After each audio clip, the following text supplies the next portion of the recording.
नमस्कार दोस्तों, deep academy में आप सभी का स्वागत है। मैं ऋषि सोनी। मैं आप लोग को बताने जा रहा हूँ पास्ट कंटिन्यूअस टेंस के सिंपल सेंटेंस, यानी पास्ट कंटिन्यूअस टेंस का साधारण वाक्य का अंग्रेजी अनुवाद कैसे बनाएंगे, इसके बारे में हम इस वीडियो में जानकारी करेंगे।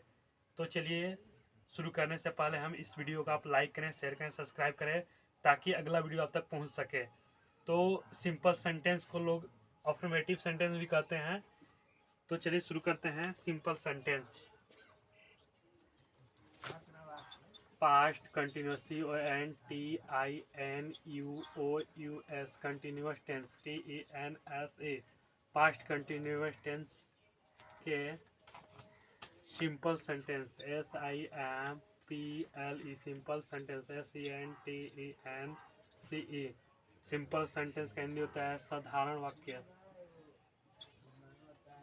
साधारण वाक्य यही पास्ट कंटिन्यूस टेंस के सिंपल सेंटेंस यानी साधारण वाक्य तो कैसे बनाएंगे इसके बारे में हम जानकारी करेंगे। इस टेंस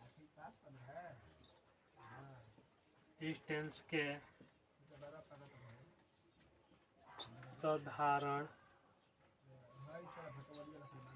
वाक्य का अंग्रेजी अनुवाद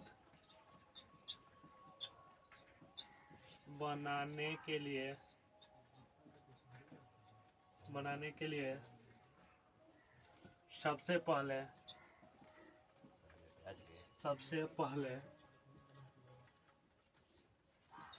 कर्ता लिखते हैं। इसके बाद सहायक क्रिया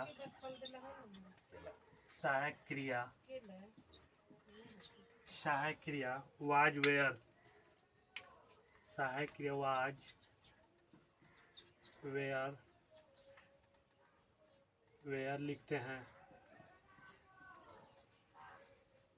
वेयर लिखते हैं। इसके बाद मुख्य क्रिया में ING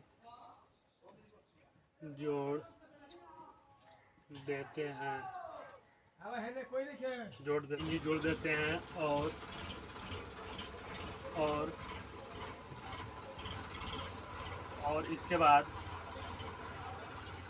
इसके बाद कर्म या अन्य शब्द लिख देते हैं। समझ लेंगे।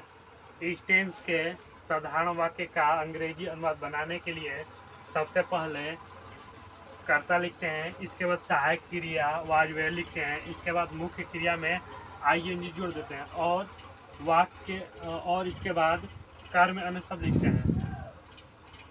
तो जैसे सूत्र देख लीजिएगा, इसका सूत्र होगा subject plus was were plus verb का चौथा रूप प्लस ऑब्जेक्ट।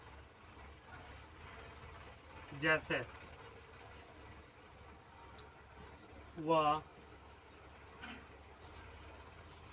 पढ़ रही थी। देखिए वह पढ़ रही थी यानी लास्ट में रहा रही है लग गया, रहा था रही थी तो लग गया। तो आप समझ जाइए कि पास्ट कंटिन्यूअस टेंस का यह सेंटेंस है। तो इसको बनाने के लिए वो पढ़ रही थी यानी वो स्त्री के लिए है, तो सी हो जाएगा।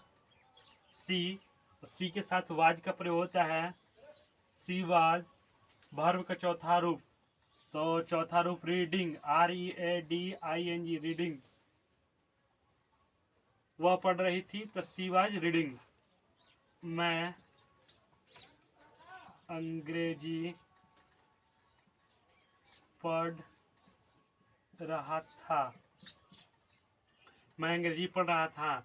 तो मैं का हो जाएगा आई के साथ was reading to English GLIS English. वह हिंदी पढ़ रही थी। She was reading reading to Hindi HINDI। बस।